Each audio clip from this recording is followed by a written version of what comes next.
Last year when we reviewed the G Flex, the question at hand was more about using a curved screen phone, and that wasn't really much of a problem. The problem was the device itself. It was not really up to the mark in terms of performance to similar priced phones, and LG took out a 6-inch screen phone with a 720p resolution. Completely unacceptable. It's been a year since, and LG's taken out the LG G Flex 2. This feels more polished and refined, but the question is, does it have what it takes to take on the competition? The LG G Flex 2 stands out for many reasons, and mainly all the innovation is in its design. Learning from the previous gen G Flex and the G2 and G3, the Flex 2 seems like the best of both worlds, where a curved screen is no longer a novelty but a blend of functionality and performance.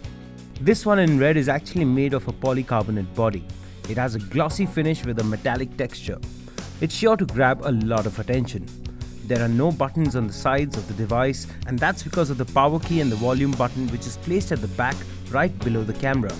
These can be used with the index finger, and this design makes it comfortable for both left-handed and right-handed users. The back is removable, but the battery is sealed in. Here you can access the micro SD and micro SIM slot. At the bottom of the phone you will find the headphone socket and the micro USB charging port. The other thing is that the back cover is supposed to be a self-healing back that can sustain normal scratches, but a hard one can leave a mark. This feels a little gimmicky to us, as matte finish phones don't show much scratches anyway. The overall design is brilliant in our opinion. Just the way it looks placed down on a table or even in the hand, you can't mistake it for any other device. And now that it has a 5.5-inch screen, it feels more snug in the hand compared to the previous generation. Everything is great, but it feels a little plasticky. But that's also there to give the device some flex due to the curved form factor, which would not be possible with the rigid metal body. On the inside of the phone you will find an octa-core processor from Qualcomm, and it comes in two versions, one with 2GB RAM and 16GB internal memory, and the other with 3GB RAM with 32GB internal memory. There is an option for expandable memory as well. The phone runs on Android Lollipop, and the 5.5-inch screen has a full HD resolution. The interface is quite simple, and LG has stuck to its overlay with options like Q Slide, which opens a tray of apps that can be opened in a different window, or the multi-window button at the bottom, which will let you open two apps at the same time in a split screen format, and the window size for either app can be changed. Full HD videos look great on the screen, and that's a big improvement on the Flex 2. You can be rest assured that the phone can handle graphic-intensive games with ease. This is where the back buttons also make the phone easy to hold without any accidental press on the sides.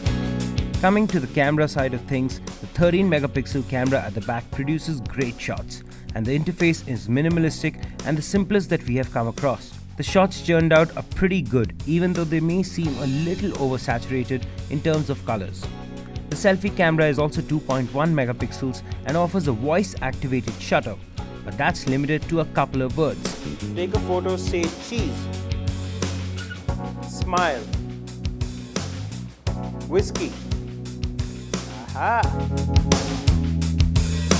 The G Flex 2 is a solid improvement over the previous generation. The performance is great, camera is improved drastically, and we love the smaller screen size. It fits very well in the hand.